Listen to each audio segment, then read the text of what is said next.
Determine the empirical formula of an oxide of iron which has 69.9% iron and 30.1 dioxygen by mass.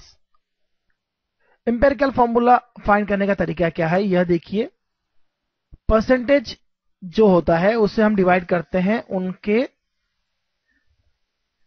Atomic mass से, तो हमें क्या मिलता है, एक मोल रेशियो मिलेगा वहां पर 69.9, और आयरन के लिए M for iron, molecular mass जो है या एटॉमिक मास जो है आयरन का वह 55.8 है, और ऑक्सीजन के लिए जो है वह यहां डिवाइड में करेंगे, मोलर मास एटॉमिक मास जो है ऑक्सीजन का वह है 32, लेकिन सिर्फ ऑक्सीजन का लेंगे नहीं तो यहां 16 लेंगे क्योंकि एक एटम का लेना है हमें। तो एक एटम ऑक्सीजन का 16 होता है, उसका मास, एटॉमिक मास 16 होता है।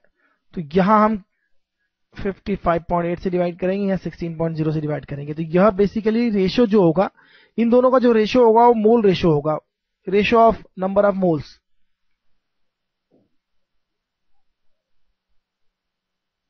इस बात को आप ध्यान से देखें क्योंकि मास परसेंट यहां पर देखा आपने, जब मास को अगर आप उसके मोलर मास से डिवाइड करते हैं तो नंबर ऑफ मोल्स होते हैं, लेकिन यह जो मोल्स फाइंड होंगे वह इन दोनों का रेशियो होगा। आप इसे ध्यान से देखें, 69.9 डिवाइड बाय 55.8, यह नियरली 1.25 होगा और यह 1.88 होगा। तो यह रेशियो ऑफ मोल्स हो गया, लेकिन रेशियो ऑफ मोल्स जो है यहां पर कुछ ऐसा है कि जिसे हमें परफेक्ट नंबर में कन्वर्ट करने की कोशिश करना है।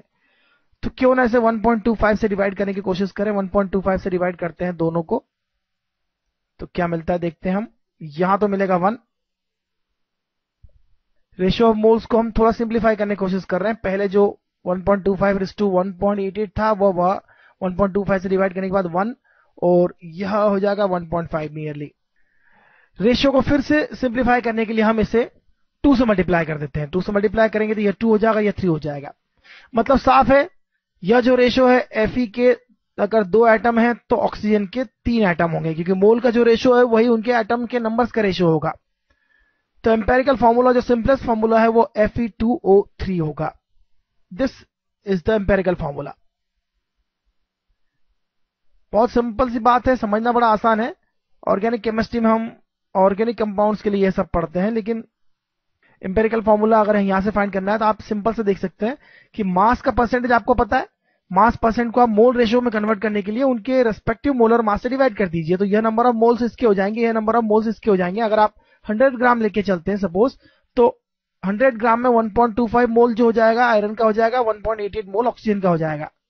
तो मोल रेशियो इसको हम सिंप्लीफाई कर लेते हैं और कुछ मल्टीप्लाई को डिवाइड करके सिंप्लीफाई कर लेते हैं, और यह जो इंटीजर्स में स्मॉलेस्ट पॉसिबल इंटीजर्स में मोल रेशियो होगा उसी के अकॉर्डिंग उसका फॉर्मूला बनेगा, और यह फॉर्मूला जो है एम्पेरिकल फॉर्मूला हो जाएगा। That's very simple.